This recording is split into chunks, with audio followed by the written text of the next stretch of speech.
Hello all.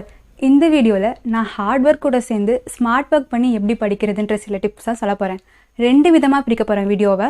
First ஹாஃபில் உங்களுக்கு எக்ஸாமுக்கு ரொம்ப நாள் இருக்கும் போது எப்படி படிக்கணும், செகண்ட் ஹாஃபில் எக்ஸாமுக்கு கம்மி நாள் இருக்கும் போதும் எப்படி படிக்கணுன்ற டிப்ஸ் தான் நான் சொல்ல போகிறேன். ஸோ வீடியோவை ஃபுல்லாக பாருங்கள். டிப் நம்பர் 1, எல்லாரும் கிளாஸில் ஒன் டைம் ஆச்சு செமினார் எடுத்திருப்பீங்க. பட் சில பேர் வேண்டாம் எனக்கு வராதுன்னு சொல்லி விட்டுருப்பீங்க. பட் செமினார்ன்றது படிக்கிறதுக்கு ஒரு பவர்ஃபுல்லான டூல். நீங்கள் செமினார் எடுக்கும் போது எப்படி ப்ரிப்பேர் பண்ணுவீங்க? ஒரு டாபிக் எடுத்துக்கிட்டிங்கன்னா புக்கில் இருக்கிறத ஃபுல்லாக படிப்பீங்க. பட் அதுவும் பத்தாதுன்னா கூகுளில் போய் ரெஃபரன்ஸ் எடுப்பீங்க, யூடியூப் வீடியோஸ் பார்ப்பீங்க. இப்படிலாம் பார்த்து கண்டென்ட் எடுத்து நீங்கள் ப்ரிப்பேர் பண்ணுவீங்க. ஏன்னா நீங்கள் போய் ஒரு இடத்துல பேச போகிறீங்க. ஸோ யாரும் உங்களை பார்த்து சிரிக்கக்கூடாது. கண்டிப்பாக நீங்கள் அதை நல்லா ப்ரெசென்ட் பண்ணணுன்றதுனால நீங்கள் கிளியராக ப்ரிப்பேர் பண்ணி போய் அங்கே ப்ரெசென்ட் பண்ணுவீங்க. இப்படி நீங்கள் ப்ரெசென்ட் பண்ண அந்த டாப்பிக்கை எக்ஸாமில் உங்களுக்கு கேட்கும் போது கண்டிப்பாக உங்களுக்கு மறக்காது, அது அப்படியே எழுதிருவீங்க. இந்த ஒரு டாப்பிக்கை மட்டும் நீங்கள் இப்படி படிக்கிறத விட ஏன் நீங்கள் எல்லா டாப்பிக்கும் செமினார் எடுக்கிற மாதிரியே படிக்கக்கூடாது? ஸோ நான் என்ன சொல்ல வரேன்னா, நீங்கள் எக்ஸாமுக்கு படிக்கிற எல்லா கொஷினும் செமினார் எடுக்க போகிறதா நினச்சி நீங்கள் படிங்க.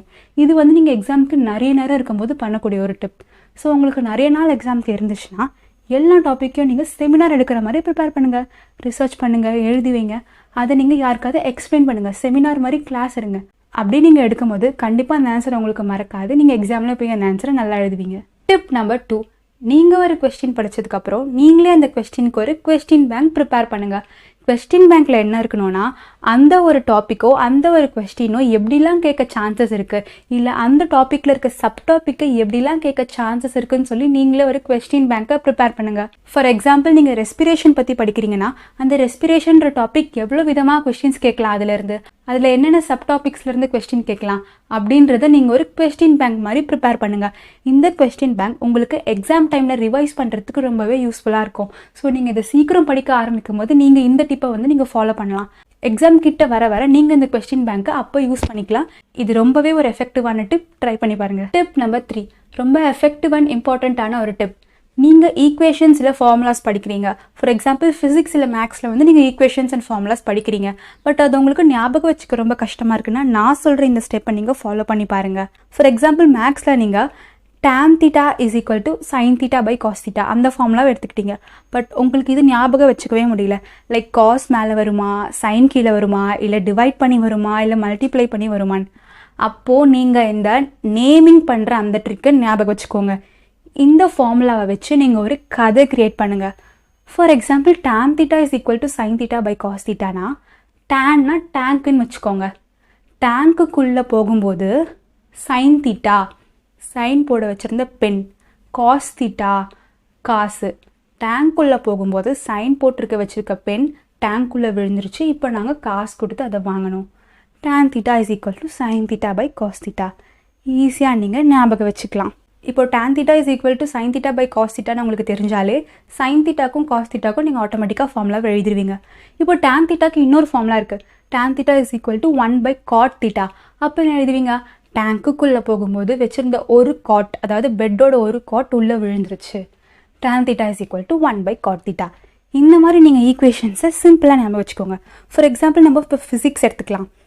ஃபிசிக்ஸில் மிரர் ஃபார்முலா இருக்குல்ல, 1 by f is equal to 1 by v plus 1 by u. அப்போ எப்படி வச்சுப்பீங்க? ஒரு ஃப்ரெண்டு வீட்டுக்கு f, ஒரு ஃப்ரெண்டு வீட்டுக்கு v போகும்போது அவங்க உள்ள ரூமில் தான் இருந்தாங்க. 1 by f is equal to ஒரு ஃப்ரெண்டு வீட்டுக்கு போகும்போது 1 by v வீட்டுக்கு போகும்போது ப்ளஸ் 1 by u ப்ளஸ் அவங்க உள்ள ரூம்குள்ளே தான் இருந்தாங்க. So 1 by f is equal to 1 by v plus 1 by u. இதுவே லென்ஸ் ஃபார்முலா எடுத்துக்கோங்களேன். 1 by f is equal to 1 by v minus 1 by u. நம்ம ஃப்ரெண்டு வீட்டுக்கு போகும்போது அவங்க ரூமில் இல்லை, -1 by u. இப்படி நீங்கள் ஒரு ஸ்டோரி மாதிரி ஞாபகம் வச்சுக்கிட்டிங்கன்னா கண்டிப்பாக இந்த ஈக்குவேஷன்ஸ் அண்ட் ஃபார்முலாஸ்லாம் அவங்களுக்கு மறக்கவே மறக்காது. டிப் நம்பர் 4, இதை உங்களுக்கு எக்ஸாமுக்கு கம்மியான நேரம் இருக்கும் போது இந்த டிப்பை நீங்கள் ஃபாலோ பண்ணணும். ஒரு டாபிக் எடுத்துக்கிட்டிங்கன்னா நீங்கள் அதை ஃபஸ்ட்டு புக்கில் படிப்பீங்க. அதுக்கப்புறம் எதாவது ரெஃபரன்ஸ் யூஸ் பண்ணுவீங்க. மேபி பிடிஎஃப்ஸாக இருக்கலாம், கைட்ஸாக இருக்கலாம். இப்போ நீங்கள் 2-3 யூஸ் பண்ணும்போது உங்களுக்கு ரொம்ப குழப்பம் வரும். ஐயோ, இதில் வேறு மாதிரி கொடுத்துருக்காங்களே, இதில் வேறு மாதிரி கொடுத்துருக்காங்களேன்னு சொல்லி நீங்கள் கன்ஃபியூஸ் ஆகி உங்கள் டைமை வேஸ்ட் பண்ணுவீங்க.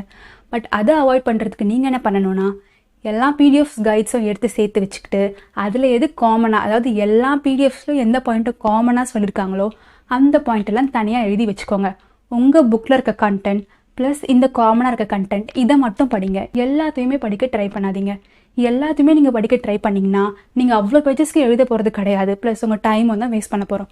நான் ஆல்ரெடி நோட்ஸ் எப்படி எடுக்கணுன்ற வீடியோவில் சொல்லியிருக்கேன். நோட்ஸ் எடுக்கும்போது நீங்கள் இப்போ எக்ஸாமில் அந்த ஆன்சரை 4 பேஜஸ்க்கு எழுத போகிறீங்கன்னா நோட்ஸில் நீங்கள் அதை 3 பேஜஸ் தான் எழுதணும். நீங்கள் அதை எக்ஸாமில் எழுதும் போது நீங்கள் எக்ஸாம் பேப்பரில் அதை டயக்ராம்ஸ் போட்டு நீங்கள் 4 பேஜஸ்க்கு எலாபரேட் பண்ணிக்கலாம். ஸோ இப்படி தான் நீங்கள் காமன் பாயிண்ட்ஸ் எடுத்து நோட்ஸ் எடுக்கணும். இப்படி பண்ணிங்கன்னா உங்களுக்கு எஃபெக்டிவாக இருக்கும், டைமும் உங்களுக்கு வேஸ்ட் ஆகாது, நல்லாவே படிப்பீங்க.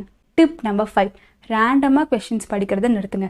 அதாவது சாப்டர் 1ல் ஒரு கொஸ்டின், சாப்டர் 2ல் ஒரு கொஸ்டின், அப்படியே சாப்டர் 5க்கு இன்னொரு கொஸ்டின், அப்படி படிக்கிறத நிறுத்துங்க. உங்களுக்கு கன்ஃபியூஸ் ஆகும் திருப்பியும் நீங்கள் சாப்டர் 1க்கு வரும்போது. இப்போ நீங்கள் ஒரு டாபிக் எடுத்திங்கன்னா அதில் கண்டினியூஸாக இருக்க எல்லா டாபிக்ஸும் வந்து படிச்சிருங்க. ஃபார் எக்ஸாம்பிள் கெமிஸ்ட்ரியில் வந்து ஆட்டம்ஸ் அண்ட் மாலிக்யூல்ஸ் இருக்குன்னா அதில் சம்மந்தப்பட்ட கொஷின்ஸ் எல்லாமே வரிசையாக படிச்சிருங்க. இப்போ உங்களுக்கு ஒரு ஆன்சர் மறந்தாலும் அதுக்கு ரிலேட்டடாக நீங்கள் படித்ததை வச்சு நீங்கள் எக்ஸாமில் எழுதிடலாம். நான் இந்த டிப்பை ஃபாலோ பண்ணி தான் எக்ஸாமில் நல்லாவே எழுதினேன். இப்போ எனக்கு ஒரு கொஸ்டின் மறந்துருச்சுன்னா அதுக்கு ரிலேட்டடாக நான் படித்த இன்னொரு கொஸ்டினை தான் நான் அடுத்தது உடனே படித்தேன். ஸோ அது எனக்கு அப்படியே ஞாபகம் இருக்கும் போது நான் அதை அப்படியே எக்ஸாமில் எழுதிடுவேன். ஸோ இந்த டிப்பை நீங்கள் ஃபாலோ பண்ணிங்கன்னா நீங்கள் எக்ஸாமில் இந்த கொஸ்டினை மறக்காமல் எழுதலாம். நான் சொன்ன இந்த 5 டிப்ஸை நீங்கள் ஃபாலோ பண்ணாலே நீங்கள் நல்லா தெளிவாக படிக்கலாம், ப்ளஸ் எக்ஸாம்லையும் நல்ல மார்க் வாங்கலாம். ஸோ மறக்காமல் வீடியோவை லைக் பண்ணிவிட்டு சேனலை சப்ஸ்கிரைப் பண்ணிக்கோங்க. அப்போ தான் நான் அடுத்தடுத்து போடுற வீடியோ உங்களுக்கு வந்துக்கிட்டே இருக்கும். பாய்.